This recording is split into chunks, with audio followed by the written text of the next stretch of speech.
والإسلام ديني ومحمدا رسول الله ويقيني أدنو إليه ساجدا بجبيني اقبل صلاتي وللصواب.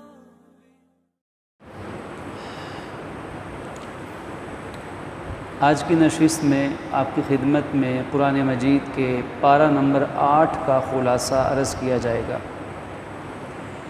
یہ پارہ سورۃ الانعام کے آخری 7 رکوعات اور سورہ اعراف کے ابتدائی رکوعات پر مشتمل ہے۔ آغاز ہو رہا ہے وَلَوْ أَنَّنَا نَزَّلْنَا إِلَيْهِمُ الْمَلَائِكَةَ، کہ اگر ہم ان پر فرشتے نازل کر دیتے، وَكَلَّمَهُمُ الْمَوْتَى، اور ان سے مردے بھی بات چیت کر لیتے، وَحَشَرْنَا عَلَيْهِمْ كُلَّ شَيْءٍ، اور ہر چیز ان کے سامنے لا رکھتے، مَا كَانُوا لِيُؤْمِنُوا، یہ پھر بھی ایمان لے کر نہ آتے، إِلَّا أَن يَشَاءَ اللَّهُ، سوائے اس کے کہ اگر اللہ ہی ان کو ایمان کے فیصلے دے دے۔ اس میں کیا بات سمجھائی گئی کہ مشرکین مکہ جو طرح طرح کے سوالات کرتے تھے، اعتراضات کرتے تھے، بے سر و پا باتیں کیا کرتے تھے، قرآن کہتا ہے، اللہ پاک فرماتا ہے کہ ان کے یہ اعتراضات اعتراض برائے اعتراض ہیں، یہ اصل میں نہ ماننے والی عادت میں پڑے ہوئے ہیں۔ ان کے اگر ہم سارے مطالبے بھی پورے کر دیں تو پھر بھی یہ لوگ ایمان نہیں لائیں گے۔ جس نے ایمان لانا ہے وہ ایک نشانی سے بھی دیکھ کر ایمان لے آئے گا۔ جو اطاعت کرنا چاہتا ہے اس کے لیے یہ دین بہت واضح ہے، بہت سمجھ میں آنے والا دین ہے، اس کے احکامات دل میں اترنے والے ہیں۔ تو فرمایا کہ یہ انسان کی بدبختی کی نشانی ہے، یہ بدبختی کی علامات ہیں کہ انسان نہ ماننے کے لیے ہیلے بہانے تراشتا رہے، دین کے احکامات سے جان چھڑاتا رہے۔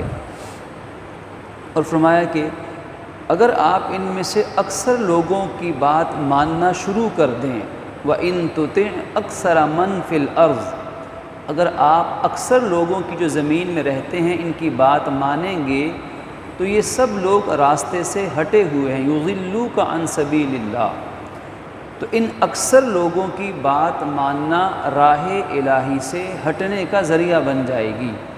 اب آپ اس آیت نمبر 116 سورہ انعام کا یہ ریفرنس یاد رکھیے، اس قرآن کے حکم پر غور کیجئے، اور آج پوری دنیا کے اندر جمہوریت کا، ڈیموکریسی کا جو فلسفہ بیان کیا جاتا ہے کہ ہر فیصلہ اکثریت کی بنیاد پر ہو، اور بہت سارے لوگ اس فیصلے کو، اس سوچ کو اسلامائزیشن کے اندر بھی لے آتے ہیں، اسلام کا حصہ سمجھ لیتے ہیں۔ دین اسلام نے یقیناً مجلس شورا، نظام شورائیت دیا ہے، مشورے کو، شورا کو، پارلیمنٹ کو اہمیت دی ہے، لیکن محض اکثریت کی بنیاد پہ فیصلہ نہیں ہوگا۔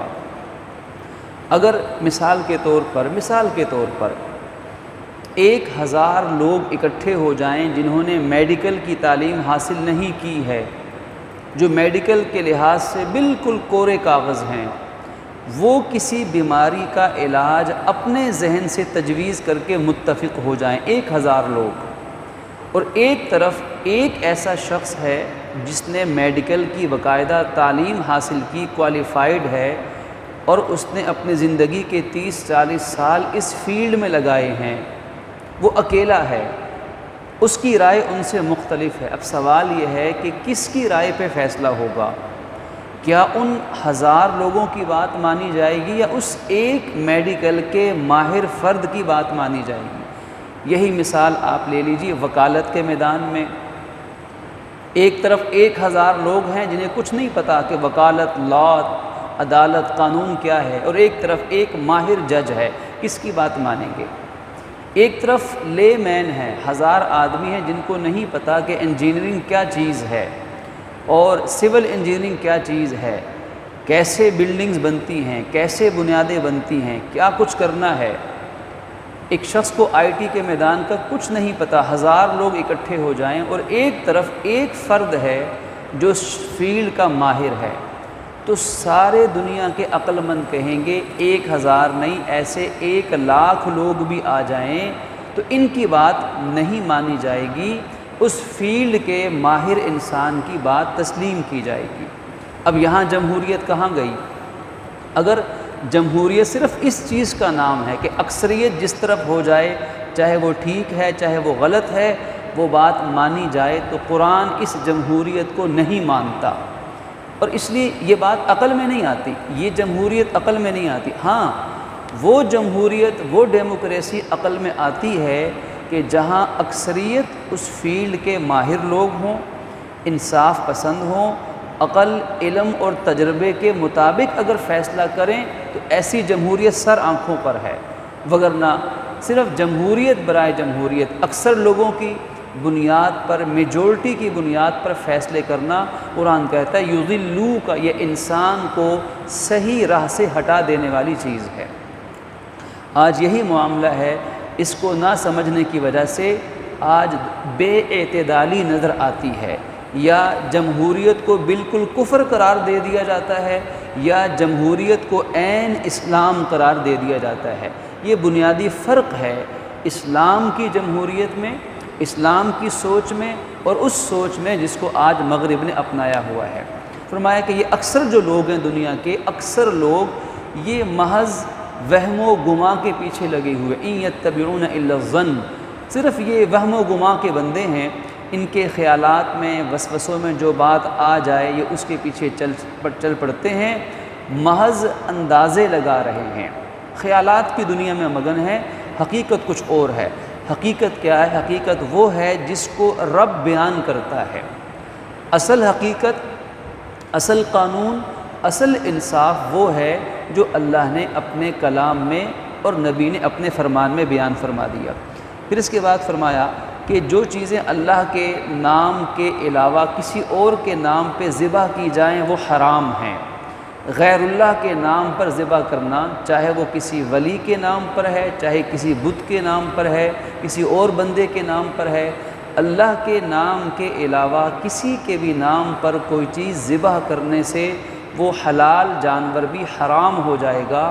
قرآن کہتا ہے ایسے جانور کو کھانا جائز نہیں ہے۔ ہاں، اگر کوئی اضطراری حالت میں ہے، دین میں ہر مقام پہ لچک ہے، گنجائش ہے، آسانی ہے، بندوں کی مجبوریوں کو سامنے رکھا گیا ہے، تو اگر کوئی مجبور ہے، اگر وہ کھائے پیے بغیر مر سکتا ہے، تو ایسی مجبوری میں تو غیر اللہ کے نام پہ ذبح کیا ہوا وہ مجبوراً اتنا کھا سکتا ہے کہ زندگی بچ جائے، لیکن عام حالات میں ایسی حرام چیز کو کھانا جائز نہیں۔ حکم مل رہا ہے کہ تم تمام گناہوں کو چھوڑ دو، وَذَرُوا ظَاهِرَ الْإِثْمِ وَبَاطِنَهُ، تمام گناہ چھوڑو۔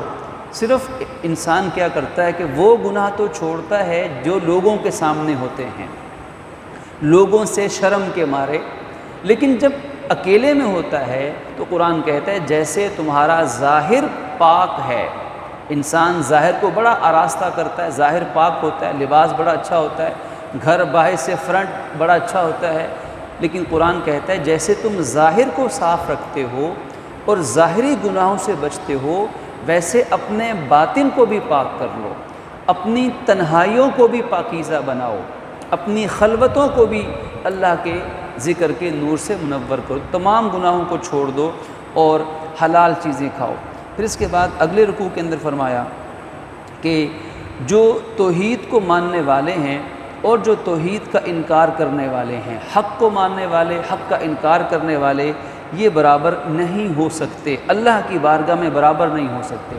دنیا میں تو ہو سکتا ہے سب برابر ہوں، حق کو ماننے والے، نہ ماننے والے، اللہ کی بارگاہ میں ان میں کوئی جوڑ نہیں بنتا ہے، کیونکہ جو حق کا، توحید کا انکار کرنے والے ہیں، اللہ کی بارگاہ میں یہ مجرم ہیں، ان کے لیے اللہ نے دردناک عذاب دنیا اور آخرت میں تیار کر رکھا ہے، اور اللہ جس پہ رحمت فرماتا ہے اس کے لیے اس کے سینے کو دین کے لیے کھول دیتا ہے، شرح صدر فرما دیتا ہے۔ بس اتنا سا مسئلہ ہے۔ آج دنیا کے جتنے انسان ہیں جو دین سے بے بہرہ اور دور ہیں، ان میں اور دین پہ چلنے والوں میں یہ بنیادی فرق کی لکیر ہے۔ یہ لکیر کیا ہے؟ لکیر یہ ہے کہ بس جس کو دین سمجھ آ جائے، ایک مرتبہ اللہ دماغ میں دل میں بٹھا دے کہ یہ دین ہے کیا، دین پہ چلنے میں میرا کتنا فائدہ ہے، اور دین میرے تمام مسائل کا حل ہے، اور دین کا مزاج کیا ہے، دین آسان کتنا ہے، اور دینی زندگی ہی اصل میں انسانی زندگی ہے، دینی زندگی ہی اصل میں تمام مسائل کا حل ہے، اور اصل سکون، خوشی، راحت، کامیابی اللہ نے دین میں رکھی ہے۔ بس جس دن جس چھوٹے بڑے انسان کو یہ بات سمجھ میں آ جائے، اس دن اس کی دنیا کی زندگی بدل جائے گی۔ حقیقی تبدیلی جو ہے، اصل تبدیلی قرآن کہتا ہے کہ صرف نعروں سے نہیں آتی، صرف الفاظ سے نہیں آتی، اصل تبدیلی تب آتی ہے جب انسان کے دل میں دین کی سمجھ پیدا ہو جائے، اس کا سینہ دین کے لیے کشادہ ہو جائے۔ اگلے رکوع کے اندر بیان فرمایا کہ جو مخالفین توحید ہیں ان کو حق بات سمجھ تو آتی ہے، یہ دین کے مخالفین، ان کو حق بات کا پتہ ہے کہ جو دین لوجک پیش کرتا ہے یہی ٹھیک ہے، لیکن وہ پھر بھی نہیں مانتے۔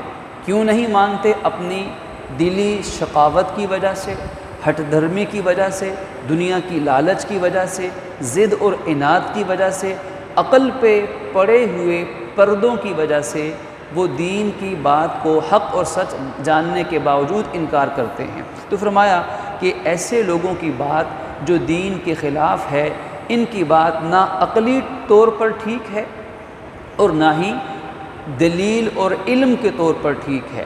عقلی طور پر بھی اور علمی طور پر بھی ان کی بات ٹھیک ہے جن کی بات اللہ اور اس کے رسول کے فرمان کے مطابق ہوگی۔ اور فرمایا کہ دیکھو ان کی بے عقلی کا ایک مظاہر ان کی بے عقلی کی ایک دلیل اور نشانی کیا ہے؟ ان مشرکین کو دیکھو کہ اللہ کے سوا اوروں کو بھی معبود مانتے ہیں۔ اب اس شرک کی وجہ سے ان کا عمل ذرا غور کرو کہ یہ ذبح کرتے ہیں جانوروں کو، اونٹ ذبح کیا، گائے بیل ذبح کی، اس کے حصے بکھرے کر دیے، اب اس کے جو حصے بنا دیے اپنے طور پر۔ اب یہ مشرکین کیا کہتے ہیں کہ یہ جو ایک حصہ ہے یہ حصہ اللہ کا ہے، اور یہ جو باقی 5 حصے ہیں، 2 حصے ہیں، 4 ہیں، یہ ہمارے ان بتوں کے نام کے ہیں۔ اب پہلے تو یہ تقسیم ہی بے عقلی ہے، حالانکہ سارا اللہ کا ہے، یہ جانور اللہ نے پیدا کیا، توفیق اللہ نے دی، سب اللہ کا ہے، لیکن پہلے تو یہ تقسیم غیر منصفانہ ہے۔ پھر اس کے بعد اگلی بے وقوفی کیا ہے کہ جو اللہ کے نام کا حصہ ہے وہ بھی بتوں کو دے دیتے ہیں، یعنی اللہ کا حصہ بھی بتوں تک پہنچ جاتا ہے لیکن بتوں کا حصہ اللہ تک نہیں پہنچتا ہے۔ تو یہ کیسی بے عقلی ہے کہ ان کی ساری باتیں ایسی ہی ہیں۔ جو شرک کرے گا، اللہ رسول کے احکامات کا انکار کرے گا، تو اس کی عقل پر مہر لگے گی، اس کو صحیح فیصلوں کی توفیق نہیں ملے گی۔ تو فرمایا کہ ان کی بے عقلی ہے، اور اس کے بعد فرمایا کہ ان کی کیسی بے عقلی ہے کہ دین کے انکار کی وجہ سے ان کے عقلوں پہ اللہ نے مہر لگائی۔ اس مہر کا اثر ہے کہ اپنی اولادوں کو اپنے ہاتھ سے قتل کر رہے ہیں۔ مشرکین مکہ بیٹوں کو بھی قتل کرتے تھے، اور خاص طور پر ہم جانتے ہیں کہ مشرکین مکہ بیٹیوں کو تو ذبح کرتے تھے، بیٹیوں کو زندہ درگور کرتے تھے، اور اپنی اولاد کو قتل کرنا، بدعات کو جائز سمجھنا اور برائیوں کو اپنے لیے اچھا سمجھنا، ناجائز کاموں کو اپنے لیے درست سمجھنا، اور غیر اللہ کی منتیں ماننا، ناجائز منتیں ماننا۔ ناجائز منتیں کیا ہوتی ہیں کہ دیکھو اس جانور کے پیٹ میں اگر کوئی نر پیدا ہوا تو یہ فلاں کے لیے حلال ہے، فلاں کے لیے حرام ہے۔ اب اگر مادہ پیدا ہوئی تو فلاں کے لیے حرام ہے، فلاں کے لیے حلال ہے۔ اب یہاں سوالیہ نشان ہے، وہ یہ ہے کہ حلال و حرام کا حق ان کو کس نے دیا ہے؟ یہ اختیار، یہ اتھارٹی کس نے ان کو دی ہے کہ یہ اپنی مرضی سے جس چیز کو چاہیں حلال کر دیں، جس چیز کو چاہے حرام کر دیں؟ یہ اختیار تو صرف اللہ رب العزت کے پاس ہے کہ وہ جس چیز کو چاہے گا حلال ہوگی، جس کو چاہے گا وہ حرام ہوگی، اور وہ حلال و حرام کس لیے مقرر کرتا ہے، قرآن بیان کرتا ہے انسانوں کے فائدے کے لیے۔ آج دنیا صدیوں سے ٹھوکریں کھانے کے بعد، ایک جملہ بڑا اہم ہے، یہ انسانیت صدیوں سے ٹھوکریں کھانے کے بعد آج جن چیزوں کو اپنی سائنس کی لیبارٹریز کے اندر تحقیقات اور ریسرچ کے بعد کہہ رہے ہیں کہ اس چیز کا کھانا پینا انسان کے لیے نقصان دہ ہے اور اس چیز کا کھانا پینا انسان کی صحت کے لیے مفید ہے، صدیوں کی ٹھوکروں کے بعد جو انسان کو بات اس کے عقل میں آئی، خالق نے صدیوں پہلے ان چیزوں کو ان کے بارے میں فیصلہ دے دیا تھا۔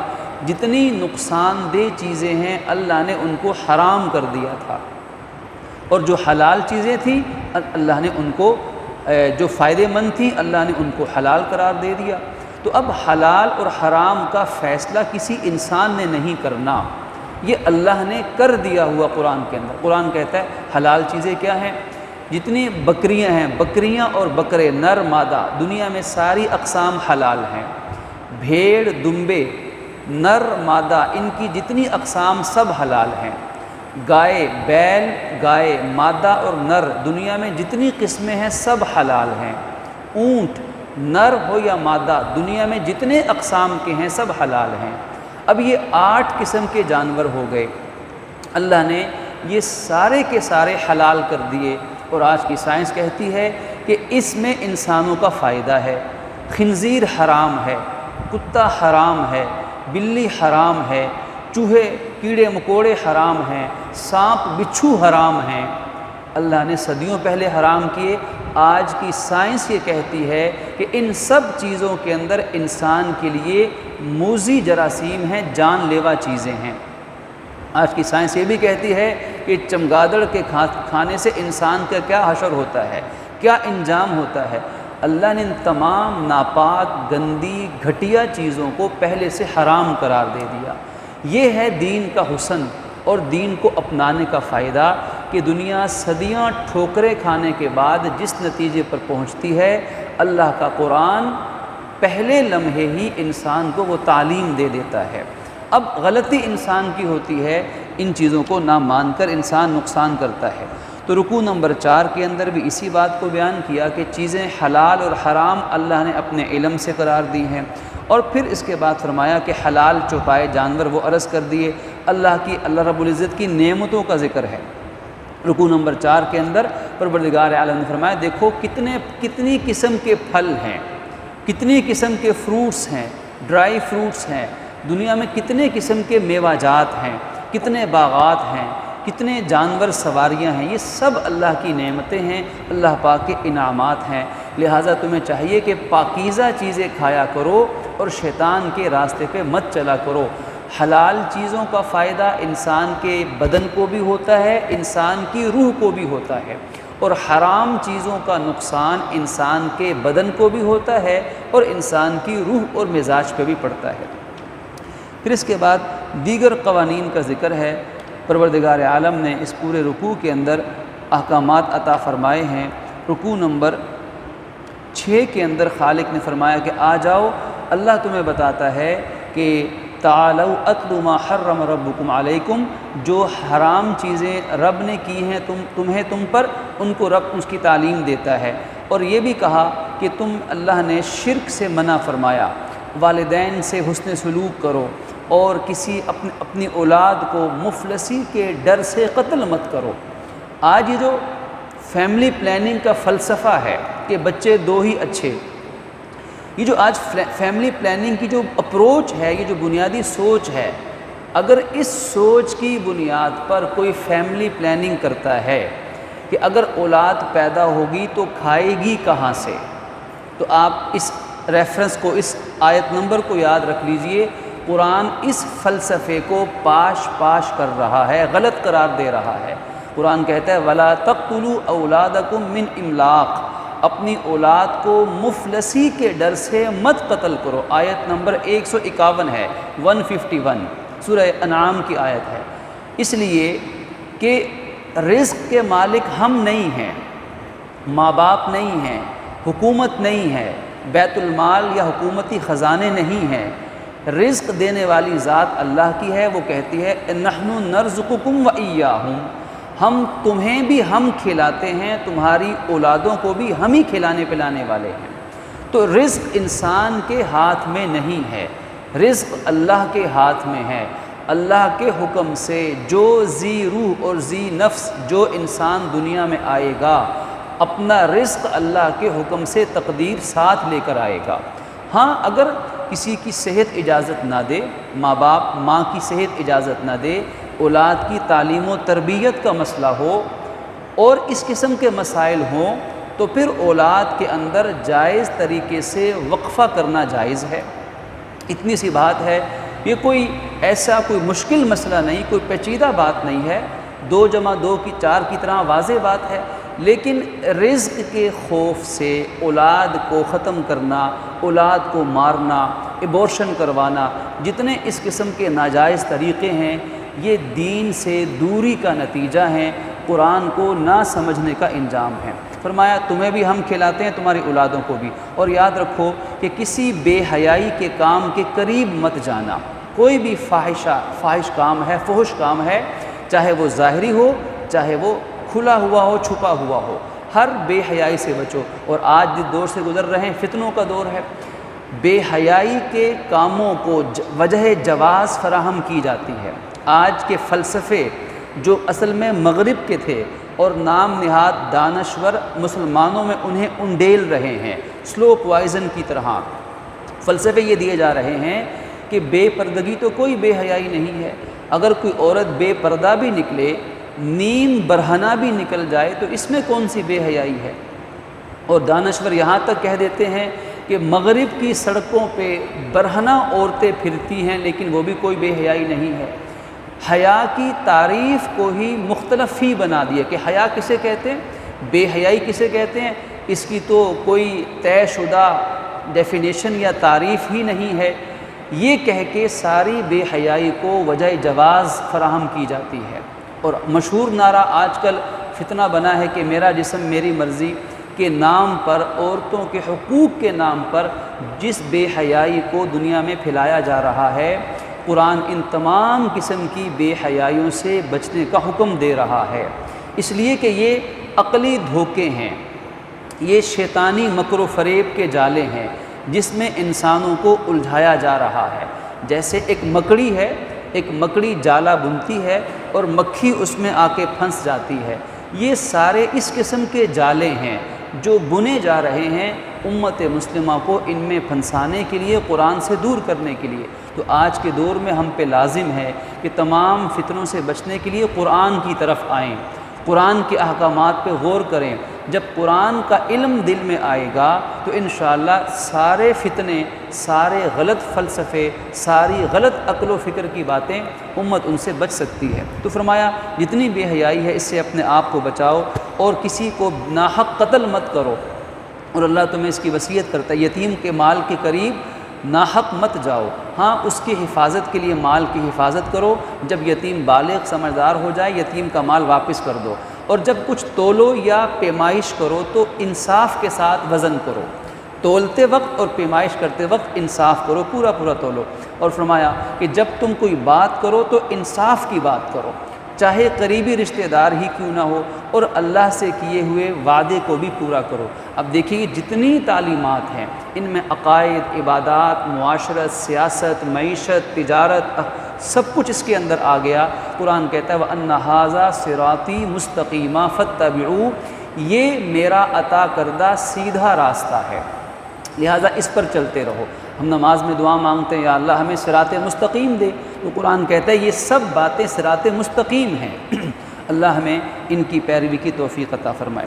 پھر اس کے بعد اگلے رکوع نمبر 7 کے اندر فرمایا جب تم قرآن سے جی چراؤ گے، قرآن کا انکار کرو گے تو تم انبیاء کرام کے صحیح راستے سے دور ہو جاؤ گے، اور ہمیں حکم ہے کہ ملت ابراہیمی کے مطابق چلو، جو تمام انبیاء کرام کی ملت ہے، ہمارے دین محمد کی ملت ہے۔ اور وہ ملت ابراہیمی کیا ہے اس کو ایک آیت میں بیان فرمایا کہ میری نماز، میری قربانی، میرا روزہ، میرا جینا، میرا مرنا، میری سب چیزیں اللہ رب العزت کے لیے وقف ہیں۔ اگر یہ جذبہ بن جائے گا تو انشاءاللہ یہ ملت ابراہیمی کی پیروی ہوگی۔ پھر اس کے بعد اگلی سورہ اعراف ہے۔ سورہ اعراف مکی ہے، اس کے 24 رکوع ہیں اور آیات 206 ہیں۔ اس سورہ اعراف میں بنیادی مضمون کیا ہے؟ وہ ہے تذکیر بایام اللہ۔ تذکیر بایام اللہ کا مطلب ہے کہ اللہ تعالیٰ نے انسان کو نصیحت اور ہدایت دینے کے لیے کچھ باتیں ماضی کی بتائی ہیں، پچھلی قوموں کے حالات بتائے ہیں، اور کچھ باتیں مستقبل کی بتائی ہیں، یعنی مرنے کے بعد کی زندگی میں کیا ہونے والا ہے، تاکہ ماضی کو جان کے اور حال کو جان کر مستقبل کو جان کے انسان کا حال ٹھیک ہو سکے۔ ماضی پہ غور کرے، انسان عبرت پکڑے، مستقبل کو دیکھے اور اس کی تیاری کرے۔ بس یہ اس پوری صورت کا خلاصہ ہے۔ تو پہلے رکوع کے اندر پروردگار عالم نے قرآن مجید پہ عمل کی تاکید فرمائی، تلقین فرمائی، لیکن کہیں اپنے اللہ کی طرف سے جو حالات قوموں پہ گزرے ہیں ان حالات کو بیان کیا، قیامت کے حالات کو بیان کیے کہ روز قیامت اعمال کا وزن ہوگا، والوزن یومئذ الحق، قیامت کے دن ہر عمل کا وزن ہونا برحق ہے۔ ہم اس پہ ایمان لاتے ہیں۔ جس کے نیک اعمال وزنی ہوئے وہ کامیاب ہوں گے، جن کے نیک اعمال ہلکے ہو گئے یہی وہ لوگ ہوں گے جو نقصان اٹھانے والے ہوں گے۔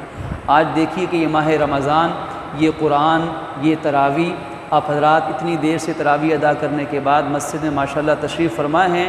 ہمیں یقین رکھنا چاہیے کہ ہمارا یہ ایک ایک سیکنڈ انشاءاللہ ہمارے نیک اعمال کے وزنی ہونے کا ذریعہ بن جائے گا۔ یہ وقت ضائع ہرگز نہیں ہے۔ یہ تھکاوٹ، یہ نیند کے باوجود قربانی دے کے بیٹھنا اللہ کے قرآن کی محبت میں اور سننا، ہمارے نزدیک شاید یہ کوئی بڑا عمل نہ ہو، لیکن اللہ کی بارگاہ میں یہ بہت بڑا عمل ہے، کیونکہ اللہ بڑا قدردان ہے۔ وہ چھوٹی سی نیکی کو بھی بڑھا کے بہت بڑا بنا دیتا ہے۔ تو انشاءاللہ یہ نیکیاں آخرت میں کام آنے والی ہیں۔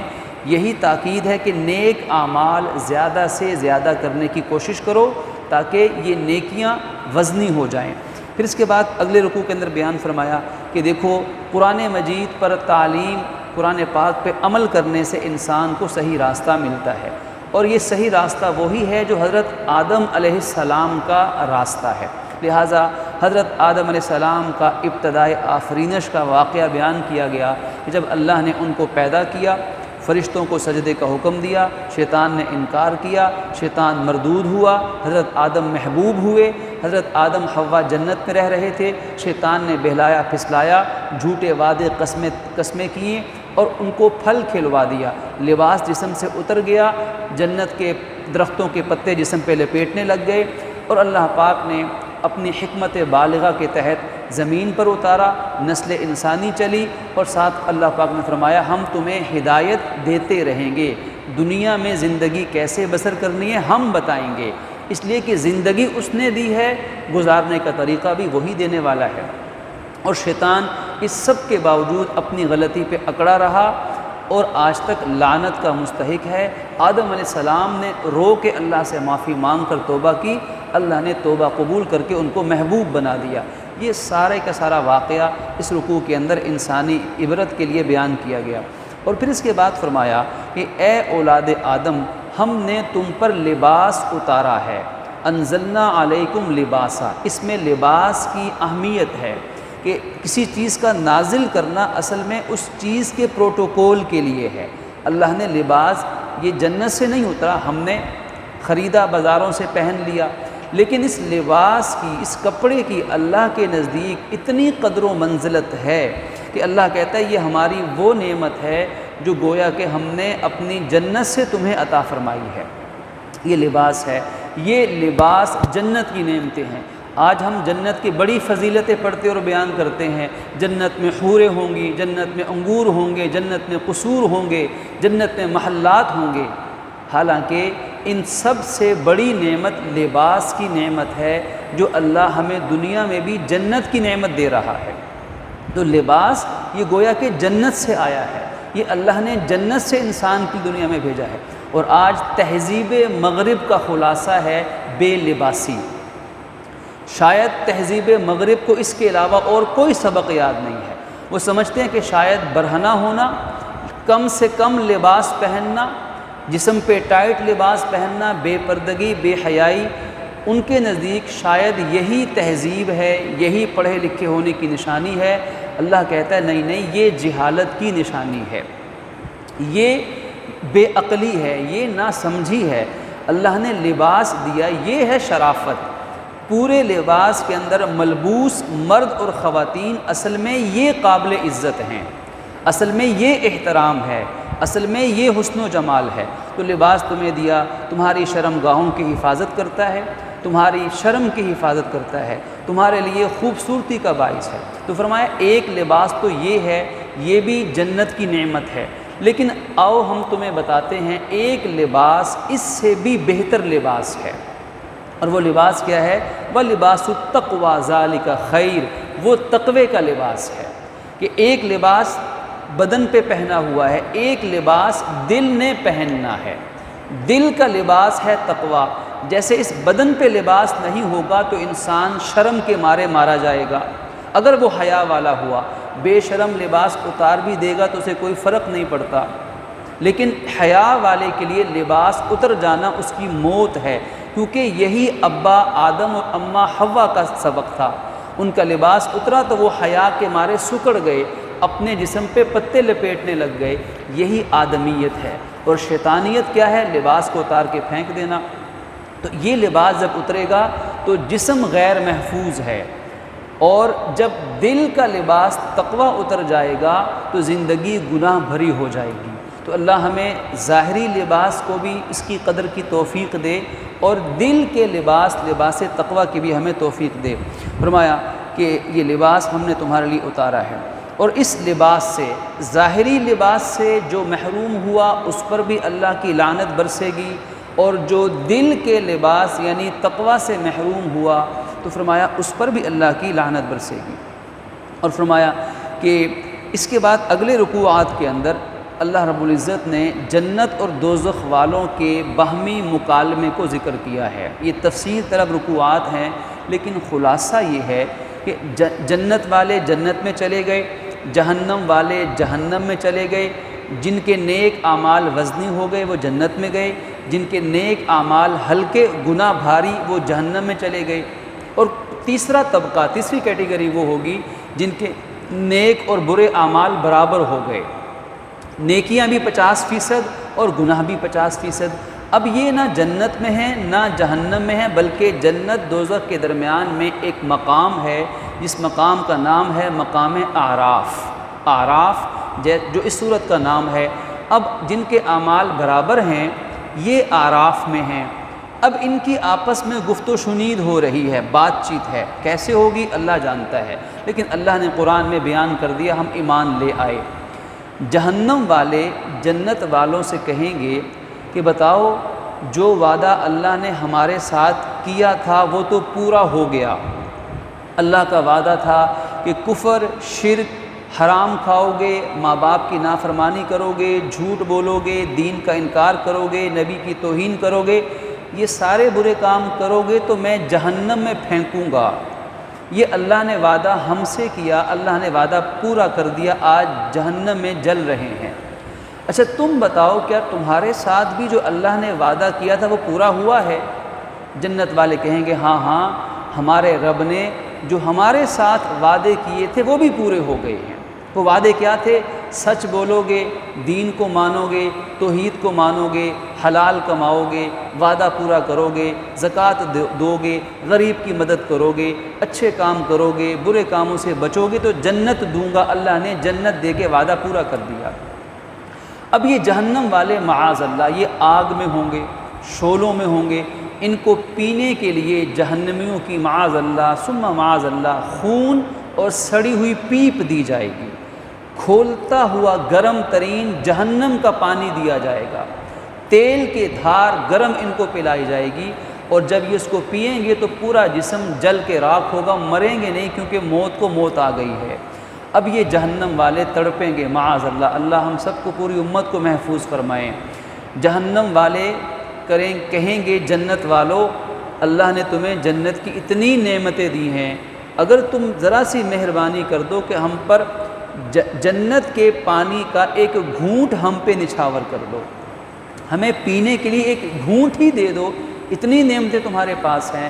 تو جنت والے جواب دے رہے ہیں کہ اللہ نے جنت کی ہر نعمت کو جہنم والوں پہ اس وقت حرام کر دیا ہے۔